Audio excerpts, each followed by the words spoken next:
अकोला जिल्हाधिकारी कार्यालय बॉम्बने उडवून देण्याची धमकी मिळाल्याने गुरुवारी सकाळी संपूर्ण प्रशासकीय यंत्रणा हादरून गेली.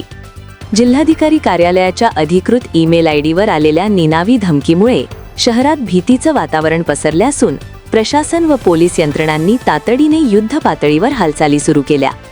आज गुरुवार 18 डिसेंबर रोजी सकाळी सुमारे 11 वाजताच्या सुमारास जिल्हाधिकारी कार्यालयाच्या शासकीय ईमेलवर अत्यंत गंभीर स्वरूपाचा संदेश प्राप्त झाला.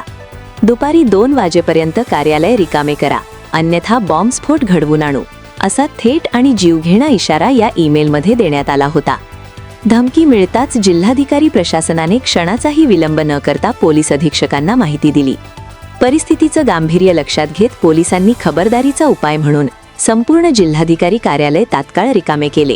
अधिकारी, कर्मचारी तसेच नागरिकांना सुरक्षित स्थळी हलवण्यात आले. कार्यालय परिसर पूर्णतः सील करण्यात आला असून सर्वसामान्य नागरिकांना प्रवेशास सक्त मनाई करण्यात आली आहे. वृत्त लिहेस्तोवर दुपारी 2 वाजेपर्यंत शोध मोहीम सुरू होती, त्यामुळे प्रशासकीय कामकाज ठप्प झाले होते.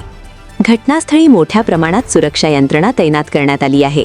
बॉम्ब शोधक व नाशक पथक, श्वान पथक, दहशतवाद विरोधी पथक, पोलीस दल, अग्निशमन विभाग आणि रुग्णवाहिका तत्काळ दाखल झाल्या. कार्यालयातील प्रत्येक मजला, कक्ष, कपाटे, वाहनतळ तसेच आजूबाजूच्या परिसराची कसून तपासणी सुरू आहे.